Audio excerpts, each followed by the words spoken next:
agradezco a FOPEA y a la Unión Europea por el apoyo en esta investigación que nos interesó muchísimo. Lo enmarco en el Observatorio de la Televisión de la Universidad Austral, que desde el año 2005 intenta medir calidad en el discurso televisivo. La nata quizás sería el primero, ¿no?, que uno siempre atribuye la idea de grieta. Mira, Gabriela, ¿te puedo hacer algunas preguntas? ¿Cómo no? Me agarró, ya está, ya le surgió me surgió la ansiedad periodística. Muy bien. ¿Por qué se te ocurrió hacer esta investigación? Porque, a ver, me da la sensación de que el tema grieta está en nosotros todo el tiempo, pero que no hay nadie que lo haya tomado para hacer algo realmente científico que pueda de alguna manera terminar de argumentar en términos científicos que evidentemente estamos atravesando una grieta y que no es yo pienso una cosa, vos pensás, sino que hay una grieta clara, una división y que eso trae un montón de consecuencias directas e indirectas, incluso hasta ganancias económicas, réditos económicos, ¿no? El interés partió, primero, casi me voy un poco a mi pasión, que también son los guiones, y hay como dos tipos de guiones, los que tienen historia y los que tienen prehistoria y los que se llaman in media res, es decir, con la situación dada. La grieta es una situación dada y está instalada, pero nunca nos ponemos a pensar y nunca nos podemos a medir la grieta. ¿Y vos más o menos podés determinar en qué momento se instala la grieta o no hay un momento, si establecemos una línea cronológica, decir, bueno, la grieta comienza... Primero diría que hay varios tipos de grieta, que ya estamos hablando de una que tiene su delimitación, que podríamos decir que es la grieta periodística o entre los periodistas y especialmente por el corpus que hemos analizado, los periodistas de televisión específicamente.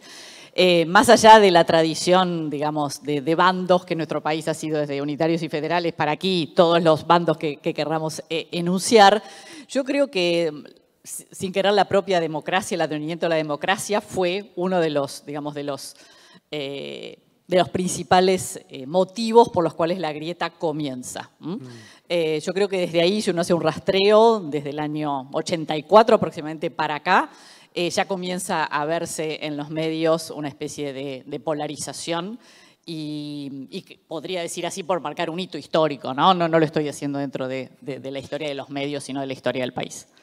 Pero, o sea que hace muchos años que tenemos grieta, ¿eh?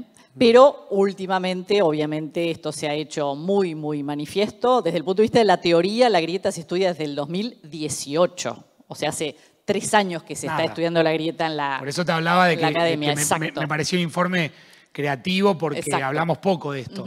Me parece que una de las cosas que debemos hacer entre nosotros, estamos todos vinculados a la comunicación, es hablar de este tema, ponerlo en palabras, ponerlo arriba de la mesa, discutir, no en el tono de la grieta, pero discutir ideas que nos puedan llevar a entender qué nos está pasando a nosotros y seguramente, embajador, a otras sociedades que también sufren esto. Que también, ¿no? Por supuesto.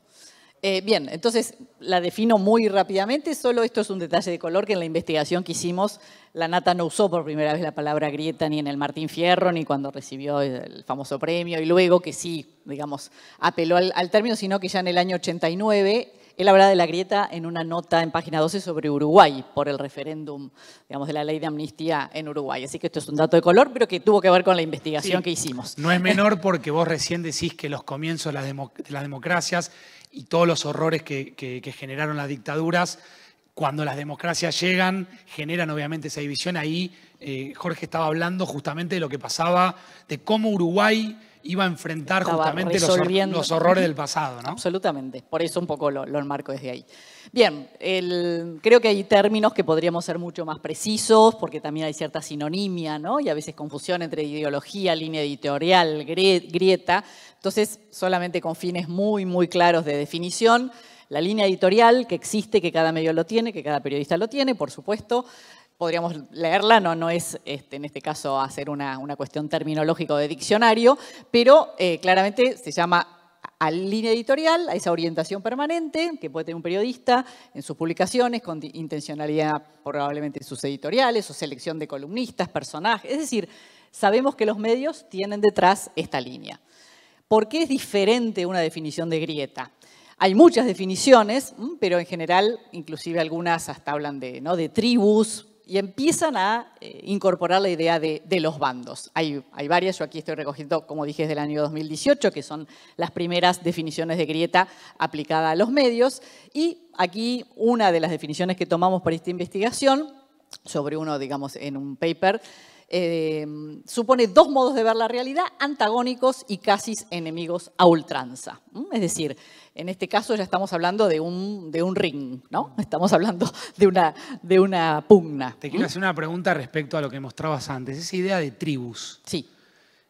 Ahí se incorpora la audiencia, en definitiva. Sí, porque la grieta tiene también hasta si lo pensamos en una definición original, uno habla de algo geográfico, ¿no? La grieta como hasta podría ser un accidente dentro de la Tierra, un corte, ¿no? un desgarro, pero tiene la particularidad de transformarse en algo, lo voy a decir metafóricamente, acuático, porque la grieta derrama.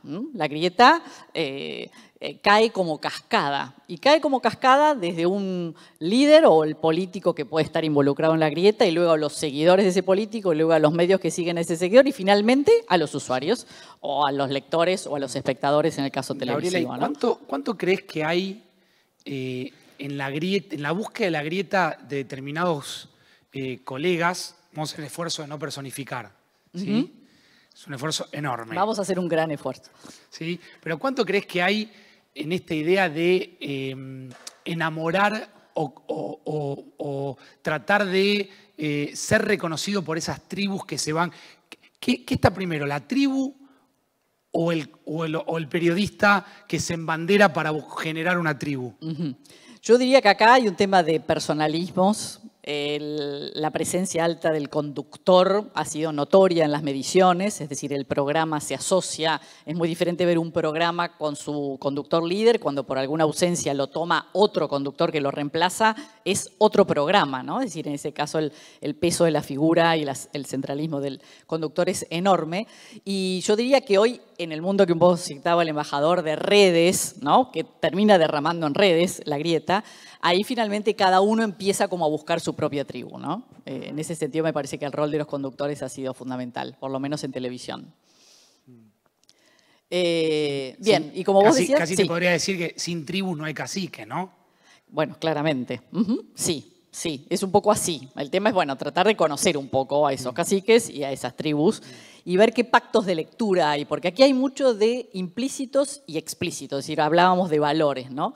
Porque las tribus también conocen valores que están implícitos o explícitos con su líder. Gabriela, ¿y las tribus le creen al líder o las tribus son conscientes de que el cacique se embandera solamente por una cuestión de beneficio personal, profesional o económico?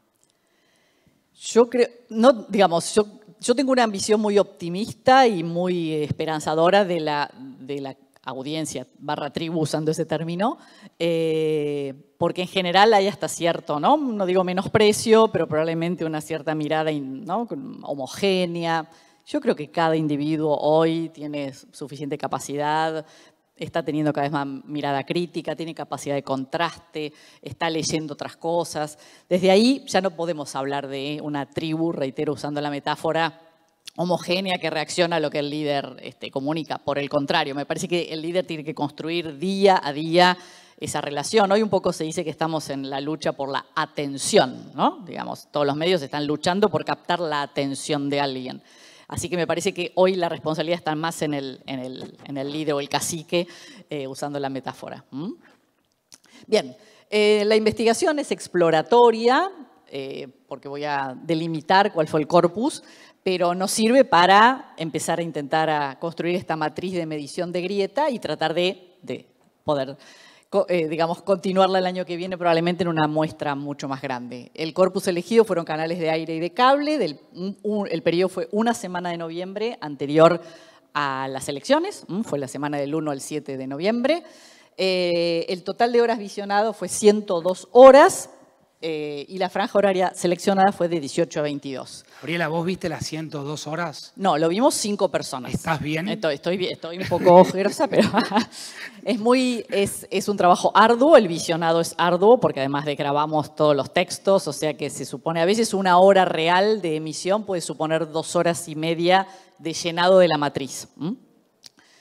Los canales de aire fueron el 3 y Telefe, por ser los dos obviamente primeros en el rating, y la TV pública, porque nos interesaba primero el contraste de si la TV pública dialogaba con las mismas, ¿no?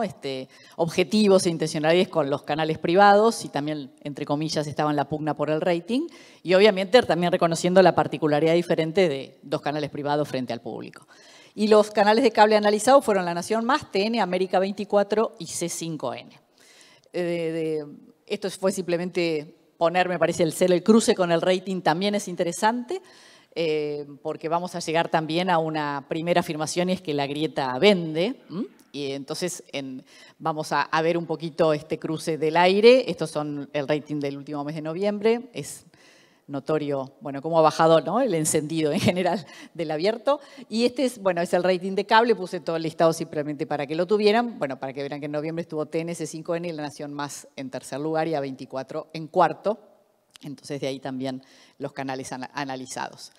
El género es referencial, porque todos los canales fueron o de noticias o tomando los noticieros del canal de aire, y por lo tanto estos fueron los subgéneros que analizamos. Noticieros que hay en el aire y hay en el cable en ese horario, algún magazine, programas de opinión, debate de interés general.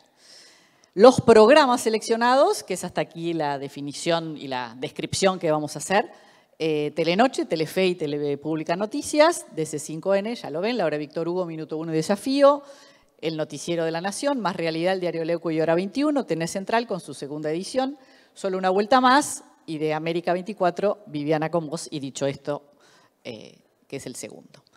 Los géneros que más analizamos son la crónica de actualidad, que es en donde ha predominado obviamente el contenido informativo y la grieta, el informe especial, la entrevista en piso, el editorial breve del flash, y hemos generado un nuevo género televisivo que es el pase, que venía de la radio y que en el cable hoy es notorio, ¿no? De una hora de programa. Yo estoy a la mañana, no hago pase con nadie. Vos no haces pase con nadie, pero en este horario que hemos visto, en una hora, 20 minutos es el pase con el que me deja y 20 minutos es el pase con a quién se lo dejo, ¿no? Y tenemos 20 minutos de nada más de contenido puro.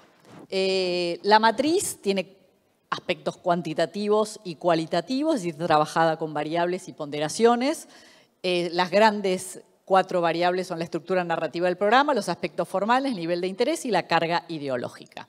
Esto obviamente tiene su fundamentación y cada una tiene sus categorías. Acá simplemente, bueno, no sé si ustedes lo ven bien, nosotros lo vemos quizá un poquito pixelado. Empiezo a dar algunos de los primeros datos. Me parece que lo más rico es ir a las conclusiones y de ahí poder de última volver a los datos si son necesarios. La gran presencia de los conductores, digamos que esto ha sido notorio y ha sido, creo que uno de los datos más significativos, que aparte, como decíamos, derrama en el resto. El lenguaje utilizado, que lo medimos en coloquial, refinado, tecnicismos, vulgar, grosero, con preciosístico. Bueno, tiene una gradación de 10 categorías al lenguaje y estas han sido las 3 variables más utilizadas: coloquial, refinado con tecnicismos o vulgar. Y, bueno, finalmente ahí estarían los gráficos. Ahora igual retomo todos estos datos. Esto es solamente para una cuestión gráfica. El tono al cual se apela, que medimos también un tono de amabilidad, un tono más agresivo, un tono más inquisidor, un tono basado en la ironía, que fue parte de los que también nos dio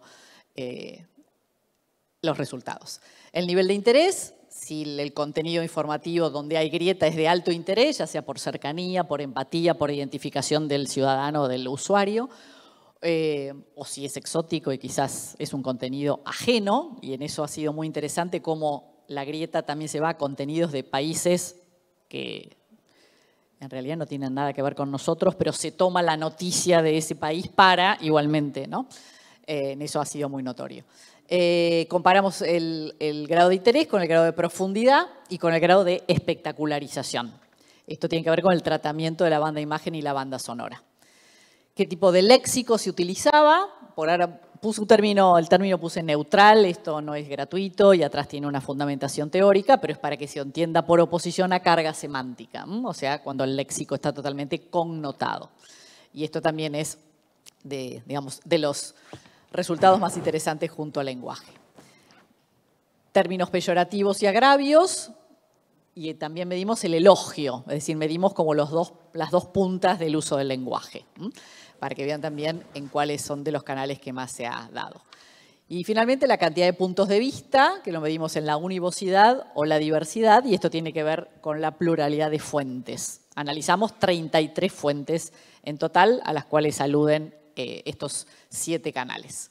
Entonces, algunas conclusiones, ¿te parece bien? Y si no, vos me vas dando. Vamos a tener ahora una comunicación a Venezuela, pero demos las conclusiones, si te parece, y nos contactamos rápidamente con Andrés Canizales. Ahora lo voy a presentar y charlamos seguramente, porque está siguiendo muy atento el informe y por supuesto que va a dar su mirada y su visión y también su experiencia desde Venezuela. Bien, entonces, rapidito. Hago las conclusiones de cada una de esas 4 grandes variables que analizamos. De la estructura narrativa, la alta importancia de los conductores, la crónica de actualidad es el subgénero informativo al más cual se apela, y los temas con grieta, obviamente son diversos, no son solo políticos, ni económicos o los que podríamos hablar de una coyuntura puntual, y hasta se dan noticias del exterior. Las conclusiones en el aspecto formal, y esto es lo interesante porque estamos en el discurso televisivo, es decir, donde banda, imagen y banda sonora comunican a la vez. La relevancia media de la imagen y muy alta de banda sonora. En banda sonora va el comentario, la voz en off, ¿no? Toda la riqueza de esa primacía del lenguaje que en realidad, lo digo en términos de competencia, le gana la imagen. Juega a favor de la grieta. Absolutamente. O sea, todos los recursos a jugar.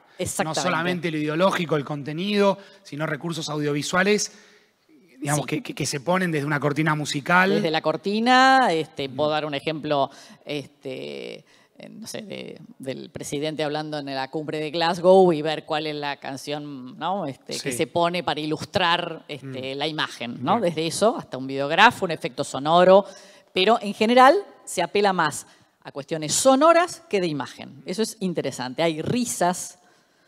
En el cable la risa de la cocina del programa es muy importante. La complicidad, ahí está el colega. Al colega, ahí lo vamos a saludar. Dale, ¿cómo no? Complicidad que se da en el atrás de cámara o risas que se incorporan como un recurso sonoro. No, en el atrás de cámara. Hasta inclusive siendo a preguntarle al camarógrafo qué opinás, más allá de los panelistas. Y eso es muy notorio en 3 programas. La risa forma parte casi de como de un actor cómplice en la grieta. ¿Busca qué? Naturalizar la grieta, es decir, si yo salgo del set y voy a buscar a alguien que está atrás de cámara, donde no hay luces, que está laburando, voy a buscar casi en forma imaginaria la voz del pueblo. Al espectador que me está mirando, obviamente. Eso es empatía, buscar identificación. Muy interesante eso. Y es un nos inclusivo, ¿no? Todo el tiempo. Bien, vamos a Venezuela. Ahora seguimos con un cierre, ¿sí? Por supuesto, si el embajador también quiere hacer un cierre. Lo vamos a saludar a Andrés Canizales, que es colega, que es doctor en Ciencias Políticas, fundador, director de Medianálisis, una organización dedicada desde el año 2010 al estudio y promoción del periodismo independiente entre el 2013 y el 2020. Fue profesor e investigador de la Universidad Católica Andrés Bello, allí en Caracas. Desde el 2019 se dedica mayormente a actividades periodísticas y de gestión de organizaciones no gubernamentales.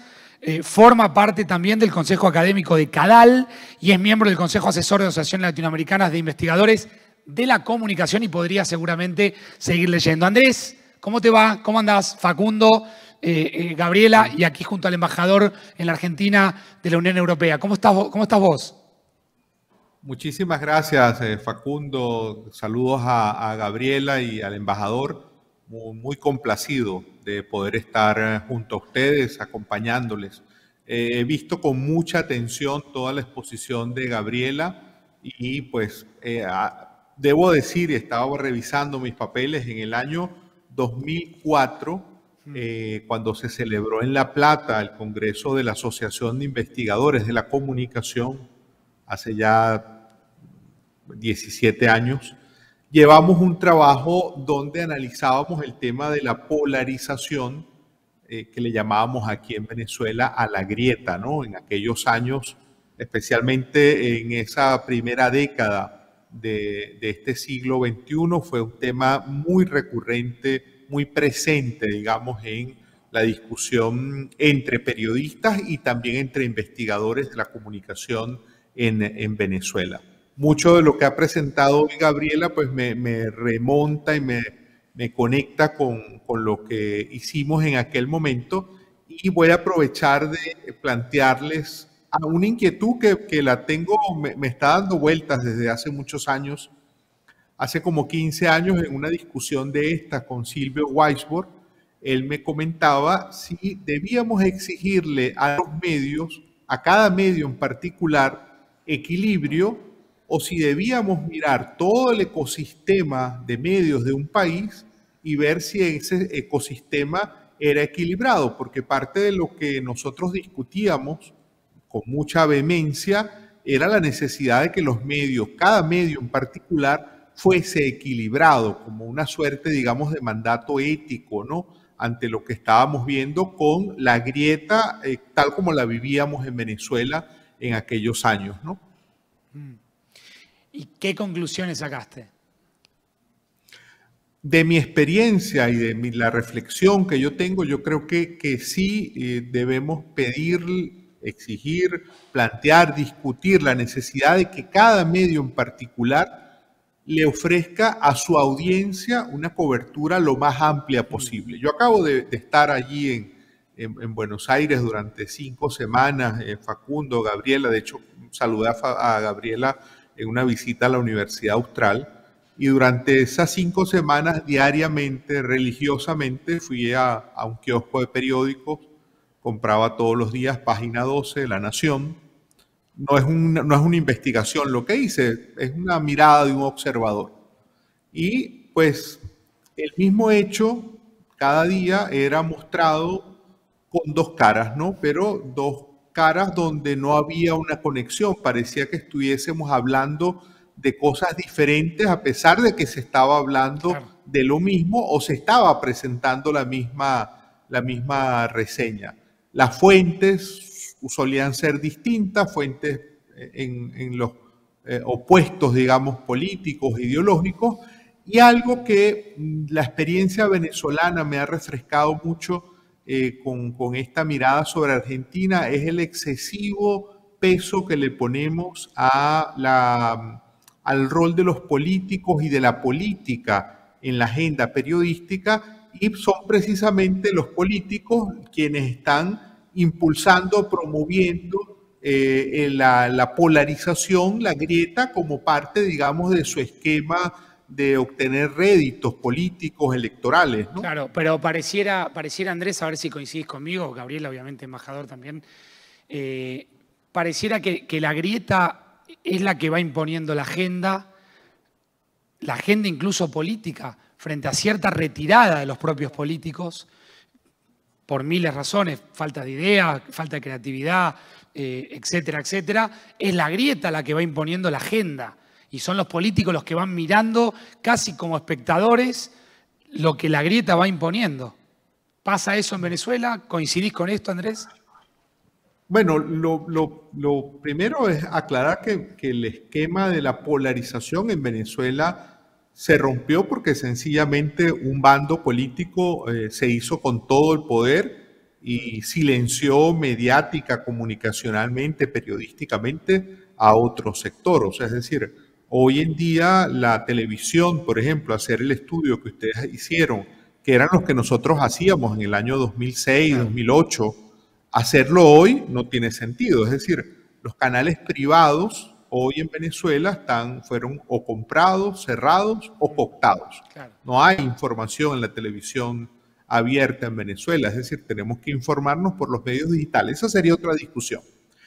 A lo que voy es que creo que estos fenómenos, en el caso muy particular de lo que fue nuestra experiencia en Venezuela, obviamente están asociados a momentos de mucha conflictividad, tensión política, pero también hay que remontarse, y me gustó mucho que Gabriela comenzara con esa referencia histórica. Fíjate que en el caso de Venezuela, un trabajo que había hecho muchos años atrás, Eleazar Díaz Rangel, un referente de la prensa de izquierda en América Latina, él se encontró con que en Venezuela ya en un periodo de los años 40 había claramente una grieta. Él puso un ejemplo de un trabajo de investigación y para poder saber quién era candidato a una elección de un partido u otro, él tenía que buscar 2 periódicos distintos porque un periódico solamente informaba de las candidaturas de una corriente política y otro periódico de otra corriente política. Eso, pensando en el ahora de nosotros, creo que también hay, no sé si claves de orden más cultural que posibilitan que sociedades en medio de una crisis política, con ciertos liderazgos, con un discurso populista, terminen promoviendo, digamos, una política de polarización, y eso luego coincido contigo, Facundo, y eso se va retroalimentando, ¿no? O sea, son como dinámicas que luego parece que no hay cómo pararlas. Sí, y habría que pensaba, y ahora Gabriela te va a preguntar, Andrés, pensaba cuánto hay de esta retroalimentación que vos planteás en el éxito de la grieta. Pues se da algo muy paradójico, que es en muchos ámbitos como el que estamos viendo ahora y en otros no tan académicos o no tan puntuales, todo el mundo reniega de la grieta. Entonces vos vas caminando o entrás a un restaurante y charlás con el mozo del restaurante y es insoportable ver la televisión. Salís del restaurante, vas a un kiosco, comprás un chocolate y el kiosquero o la kiosquera te dice no, es insoportable ver televisión. Y a mí me pasa muchas veces, como yo, gracias a Dios y a mí, no milito la grieta, me pregunto muchas veces cuando vienen estas críticas, digo, entonces, ¿quién ve la tele? ¿Por qué la grieta es un éxito?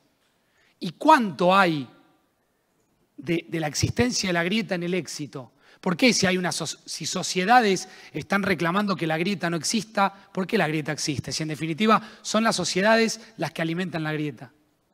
No sé, no tengo tampoco una respuesta, Andrés, a esto.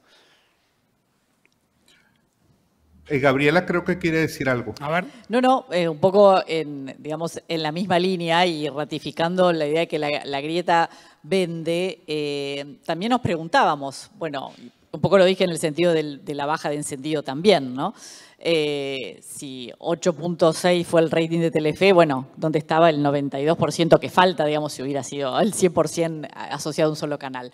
Entonces yo creo que hoy hay también como un corrimiento de eje en cuanto a dónde están apuntando, digamos, los productores de contenidos y demás, porque en realidad en la dispersión, en la multiplicidad hoy de fuentes, de plataformas, de dispositivos, de medios, hay tal riqueza y podrían en realidad capitalizar de otra manera a ese usuario por el cual, digamos, al que hay que captar, que digamos que es una pena que siga siendo, digamos, por ahí, seguro, que vaya los recursos, el discurso y seguro, apuntar y a la estrategia, ¿no? Todo vaya por ahí. Andrés, solamente tu cierre, agradeciéndote, por supuesto, que estés compartiendo. ¿Qué hora es allí en Caracas? No, tenemos una hora menos. Aquí son las 15:46. Bueno, agradeciéndote este tiempo, si querés una reflexión final. Sí, te les agradezco mucho, te agradezco mucho, Facundo, Gabriela. Creo que esta situación, tal como está planteado en el programa de este congreso muy importante, tiene que ver cómo nos desafía al periodismo independiente esta grieta, esta polarización. Creo que hay también oportunidades para plantearse un esquema de un periodismo que se salga, digamos, y que construya en otra clave distinta.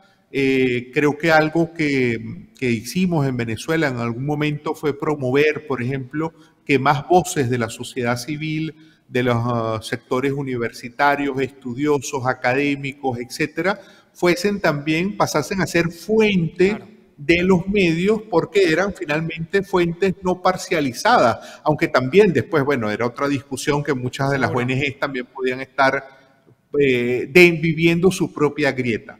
Pero creo que, digamos, hay que ver esto en clave de cómo nos desafía el periodismo, cómo nos desafía para ejercer un periodismo que reivindique la independencia y la distancia de los distintos poderes y de las distintas posiciones extremas. Creo que en situaciones como la que se vive en Argentina, como la que hemos vivido en Venezuela, es necesario que el periodismo contribuya a construir un centro político democrático. Eso me parece clave de la experiencia que hemos vivido. Bien. Andrés, te agradecemos muchísimo. Sí, gracias por estar esta tarde Allí te saludamos aquí desde la Usina del Arte en Buenos Aires. Gracias. Un aplauso. Bueno, gracias Andrés. Al embajador también, muchísimas gracias. Ya estamos cerrando. Gabriela, ¿vos querés cerrar? Sí, cierro con una... Yo voy a cerrar con un datito nomás. Dale. Bueno, igual queda el informe, queda a disposición, obviamente. Por favor, por favor. Un poco el cierre de la investigación, y lo puse en tono quizás más bien... No sé, no me salió poético, pero bueno. Puse la grieta, sí, sale del aire y entra por el cable, ¿no? Creo que esa es la frase que un poco está hoy graficando qué pasa con la grieta en los contenidos televisivos que vimos.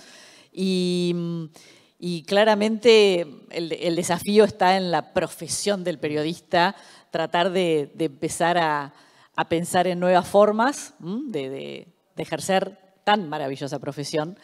Y por otro lado, creo que la riqueza que hoy tenemos, digamos, con la multiplicidad que decía recién de medios, de dispositivos, de plataformas, es tratar de conquistar a todos los usuarios, que en el fondo también son partícipes de este diálogo, y en el fondo de establecer una conversación, el matiz. Seguro. Acá estamos en los extremos. Seguro. Y justamente el matiz es lo que enriquece, y creo que por ahí también pasaría, digamos, incorporar en nuestros discursos esa capacidad de matizar.